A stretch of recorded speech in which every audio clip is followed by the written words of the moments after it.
پاکستان میں لڑکیوں کی تعلیم ایک اہم سماجی و معاشی ضرورت ہے، لیکن اس شعبے میں پیش رفت اب بھی کئی چیلنجز سے دوچار ہے۔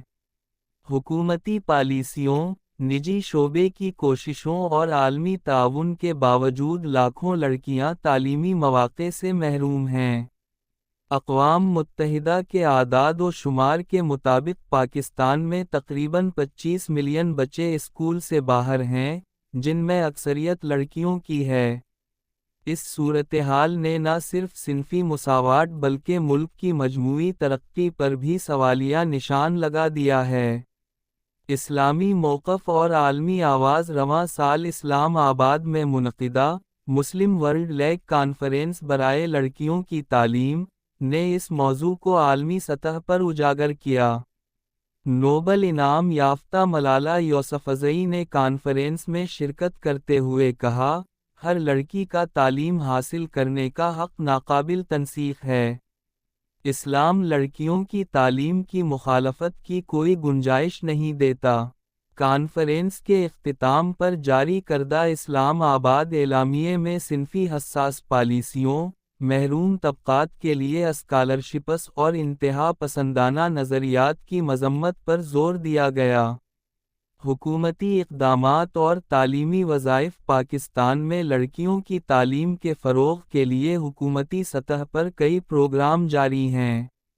تعلیمی وظائف پروگرام غریب خاندانوں کی لڑکیوں کو تعلیمی مواقع فراہم کر رہا ہے۔ اس پروگرام کے تحت پرائمری سے گریجویشن تک لڑکیوں کو 6 ماہی وظائف دیے جاتے ہیں، جو 70% اسکول حاضری سے مشروط ہیں۔ سماعت سے محروم پاکستانی بچوں کے لیے اسکول زندگی ہے۔ حکومت اس پروگرام کی توسیع پر غور کر رہی ہے تاکہ دور دراز علاقوں کی لڑکیوں کو زیادہ سے زیادہ فائدہ پہنچایا جا سکے۔ انہوں نے کہا، یہ وظائف نہ صرف مالی مدد فراہم کرتے ہیں بلکہ والدین میں لڑکیوں کی تعلیم کے لیے شعور بھی اجاگر کرتے ہیں۔ تاہم ماہرین کا کہنا ہے کہ مالی امداد کے باوجود بنیادی ڈھانچے کی کمی، اسکولوں تک رسائی اور سماجی رویوں جیسے مسائل اب بھی حل طلب ہیں۔ نجی شعبے کا کردار نجی شعبے نے بھی لڑکیوں کی تعلیم کے لیے قابل قدر خدمات انجام دی ہیں۔ آغا خان ایجوکیشن سروسز جیسے اداروں نے ہزاروں لڑکیوں کو تعلیمی مواقع فراہم کیے ہیں۔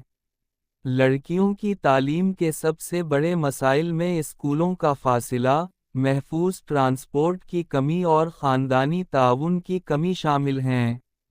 دیہی علاقوں میں اسکولوں کی تعداد اور معیار دونوں ناکافی ہیں۔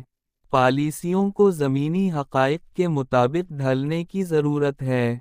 فجر نے مزید بتایا کہ ان کا ادارہ، اسٹار اسکولز، کے ذریعے پسماندہ علاقوں میں تعلیم کے ساتھ ساتھ ذہنی صحت اور روزگار سے متعلق تربیت بھی فراہم کر رہا ہے۔ انہوں نے تجویز دی کہ لڑکیوں کی تعلیم کے لیے کمیونٹی اور مذہبی رہنماؤں کی شمولیت ناگزیر ہے۔ ماحولیاتی تبدیلیوں کے اثرات پاکستان ماحولیاتی تبدیلیوں سے شدید متاثرہ ممالک میں شامل ہے اور اس کے اثرات لڑکیوں کی تعلیم پر بھی مرتب ہو رہے ہیں۔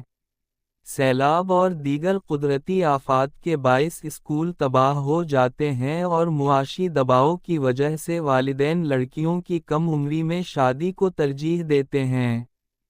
خواتین کے حقوق کے لیے کام کرنے والی تنظیم بیداری کی ایگزیکٹو ڈائریکٹر عنبرین عجائب نے بتایا، سیلاب سے متاثرہ علاقوں میں لڑکیوں کی تعلیم سب سے زیادہ متاثر ہوتی ہے کیونکہ خاندان بیٹی کے بوجھ سے بچنے کے لیے اس کی جلد شادی کر دیتے ہیں۔